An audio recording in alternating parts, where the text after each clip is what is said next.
마하수다사나경은 대반열반경에 수록된 것처럼 세종께서 꾸시나라에서 근처에 있는 말라들의 산라숲에서 한 쌍의 산라나무 사이에 반열반 하실 즈음 아난다 존자가 세종께 꾸시나라와 같은 작고 볼품없는 도시에서 반열반 하시지 말고 많은 위력 있는 사람들이 장례를 치를 수 있도록 큰 도시에서 반열반 하실 것을 간청하자 세종께서 아난다 존자에게 이 꾸시나라는 옛날 마하수다사나라는 전륜성왕이 다스리던 나라의 꾸사와띠라는 수도였으며 한때 부유하고 번창하던 눈부신 도시였음을 상기시키는 것으로부터 시작하여 인생과 부귀영화의 무상함을 뼈저리게 가르치시는 경입니다.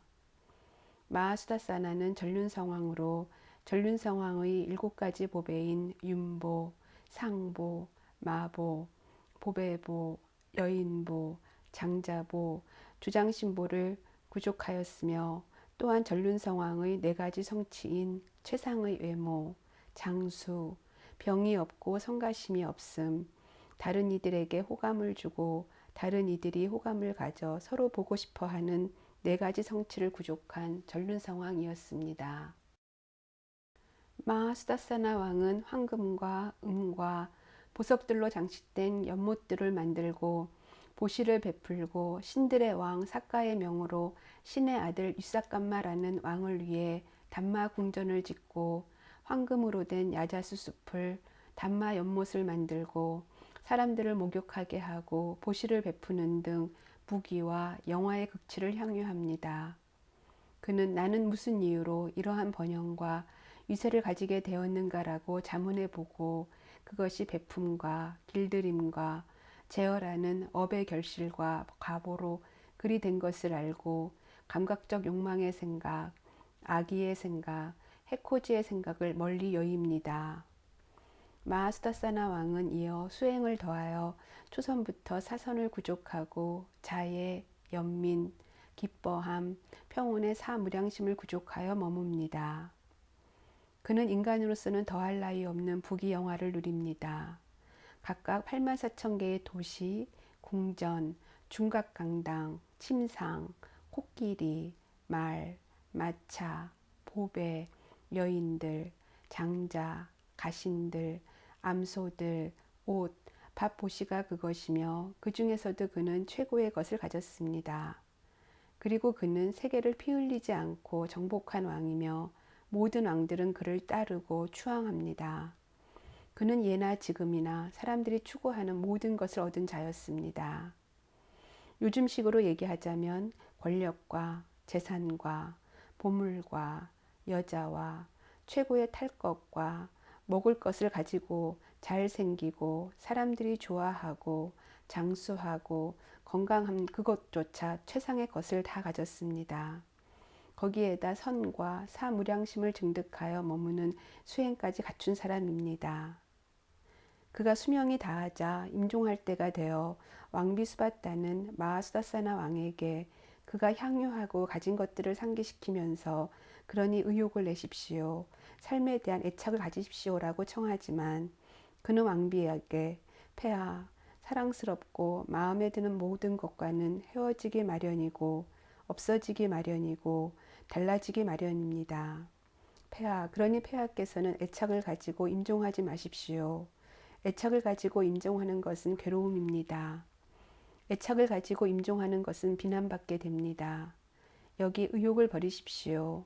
삶에 대한 애착을 가지지 마십시오라고 자기에게 말해줄 것을 청합니다. 그는 84,000년 동안을 어린아이처럼 유의를 즐기고 84,000년 동안을 소왕국을 통치하고 84,000년 동안을 왕국을 다스리고 다시 84,000년 동안을 단마궁전에서 청정범행을 닦았으니 33만 6천년 동안을 살았고 죽어서는 범천에 태어났습니다.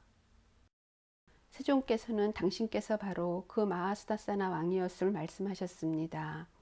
세종께서는 경을 마무리하시면서 84,000의 도시가 있었어도 내가 산 곳은 오직 한 도시이며 84,000의 궁전이 있었어도 내가 머문 것은 오직 한 곳이며 84,000의 침상이 있었어도 내가 사용한 것은 오직 한 개이며 8만 4천의 코끼리가 있었어도 내가 탄 것은 오직 하나이며 8만 4천의 말이 있었어도 내가 탄 것은 오직 하나이며 8만 4천의 마차가 있었어도 내가 탄 것은 오직 하나이며 8만 4천의 여인들이 있었어도 시중든 사람은 오직 한 명이었으며 8만 4천의 옷이 있었어도 내가 입은 것은 오직 하나뿐이었으며 8만 4천의 밥보시가 있었어도 내가 먹은 것은 한 그릇의 밥과 그 안에 부은 국이 전부였다라고 설하셨습니다.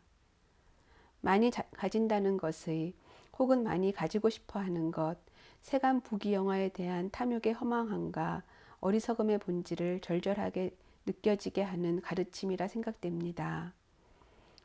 이어지는 세존의 가르침은 아래와 같습니다. 그 형성된 것들은 모두 지나갔고 소멸하고 변해버렸다. 형성된 것들은 무상하며 경고하지 않고 안식을 주지 못한다. 그러므로 형성된 것들은 모두 역겨워해야 하며 빛 바르게 해야 마땅하며 해탈해야 마땅하다. 마무리에서 세존의 개송은 무상의 도리와 더불어 사람이 사는 동안 어디를 지향해야 하는지, 어떻게 해야 마땅한지를, 왜 그렇게 해야 마땅한지를 일러주십니다. 형성된 것들은 참으로 무상하여 일어났다가 사라지는 법, 일어났다가는 소멸하나니 이들의 가라앉음이 행복이로다. 위 개송은 대승의 전통에서 열반경 사구계로 알려진 재행무상, 시생멸법, 생멸멸의, 정멸위락, 즉 뜻하고 지어서 이루어진 모든 것은 항상 하지 않느니 이것은 일어나고 사라지는 법일 뿐이다. 이 일어나고 사라짐을 멸하여 열반에 이르는 것이니 참으로 이것이 행복이로다. 의 내용과 같습니다. 이 사구계는 귀에 익은 것이고 많이 알려진 것이기는 하나 참으로 이 사구계가 세존께서 설하신 것이었을까라는 의문이 항상 있었는데 이 경을 보면서 이것은 진실로 부처님이 설하신 사구계구나라는 것을 확실히 알게 되었습니다.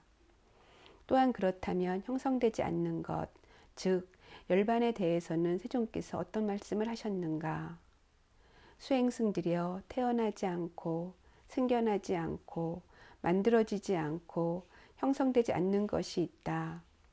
수행승들이여 태어나지 않고 생겨나지 않고 만들어지지 않고 형성되지 않는 것이 없다면 세상에서 태어나고 생겨나고 만들어지고 형성되는 것들로부터의 여임이 알려질 수 없다. 그러나 수행승들이여 태어나지 않고 생겨나지 않고 만들어지지 않고 형성되지 않는 것이 있으므로 세상에서 태어나고 생겨나고 만들어지고 형성되는 것으로부터의 여임이 알려진다라고 세존께서는 설하셨습니다. 마하수다사나경을 보면 어느 부분이 어떠해서가 아니라 그냥 가슴이 먹먹해짐을 느낍니다. 무상, 항상하지 않다는 말씀이 뼈저리게 느껴져서 그런 것일까요? 저 자신을 포함하여 가까운 분들이든 세상의 다른 이들이든 마하수다사나 전륜성왕이 가졌던 것의 지푸라기 하나라도 잡기 위해 안간힘을 쓰다가 이 모든 것이 무엇인지도 모르고 허우적거리다 그렇게 죽음 앞에 무상하게 쓰러져 가고 또 이유를 모르고 태어나서 이미 많은 사람들이 그렇게 살다 갔음에도 또 그 또한 그렇게 살다가 가는 모습은 실로 기이하기조차 합니다.